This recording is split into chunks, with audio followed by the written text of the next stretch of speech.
the truth is, let's be serious in this nation.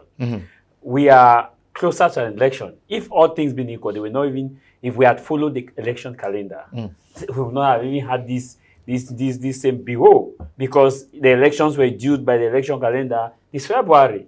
But unfortunately, because of other dynamics, constitutionally, it was moved to a later date constitutionally. Now the question is it okay? I don't think it's okay.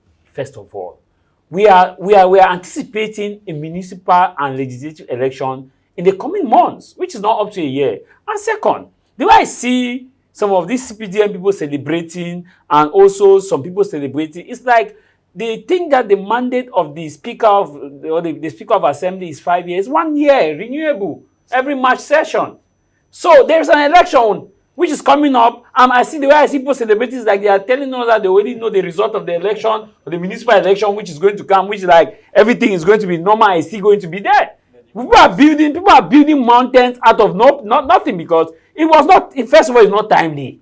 Secondly, we are preparing for an election which is coming up, and we are not sure whether or not this same person may retain his seat, except you are telling us that you already know the result of the election, which means that he is already going to be there, and then in Russia there's no need conducting the election. No. Because in a democratic country like this, we will not be celebrating the election of a speaker. Because the thing that even pain my heart is there's too much expectation that people have from these same people who have been there since the day God called Abraham. When they were there at the Red Sea, did they part the Red Sea? No. When they were there to give the sacrifice of Isaac, and the sacrifice that God asked Abraham, did they give the sacrifice? No. The sacrifice in this context, we're talking about the Anglophone crisis. They have been there since. So they want to tell me, a vice speaker, want to tell me that he does not have the powers to tell the speaker that the Anglophone issue should be put on the table in an agenda to be discussed in the parliament. Then what have he been vice speaker for all these years for? Because you cannot tell me here that he's receiving internally displaced person is a sign of cohesion. The sign of cohesion is ending the Anglophone crisis, such that the people in the northwest region, in the southwest region, and the budget of the country will not be weighed in the side of defense, so that we should have good roads. Instead, we are investing heavily on the crisis. Do you know how much is a mission per military in the northern and southwest run on a day? Assuming that there was peace, that budget would have been gone to somewhere else. Take, for example, Recognizance Mission. How much is spent on a single day for fuel, for communication credit, for feeding of the military that are within the area? That money would have been the money that would have been used for boreholes, electricity, so that people will not be blocking the road to have electricity. Transformers will be everywhere.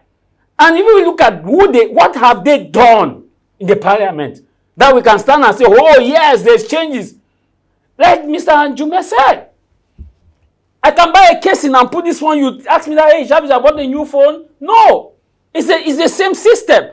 The truth is, none of these people, or none of us, or nobody is more of a Cameroonian than another. We all face the reality. And let's be truthful. Yeah. The context of this, and the way I see people celebrating, I ascribe with what Mr. Jume said. It's like they know that the presidency has a remote control, which is delegating the issue, because how can you win an election as a speaker?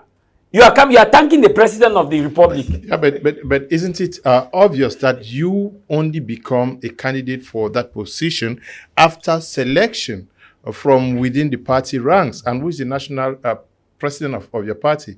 It is the president of the republic. So he is the one who guides on who to be. Mr. Kum, in a democratic setting, have you ever seen Mike Johnson, when he won the speaker, thank the president of the United States? Go to Britain. Have you ever seen the speaker of the House of Lords thank the queen or the king? Go to Spain. Have you ever seen? Go to even Nigeria, when Nigeria is even highly political than Cameroon, where at the time you had Hope Uzokalo, now you have this other person, Godwin Akpabio. When Godwin Akpabio won the Senate, I never heard for once he thanked the president of Bola Ahmed Tinubu, because it is a 1-year rotational mandate. And second, let us look at the track record of these same people who have been there. Nothing will change, because it's not like they are new MPs.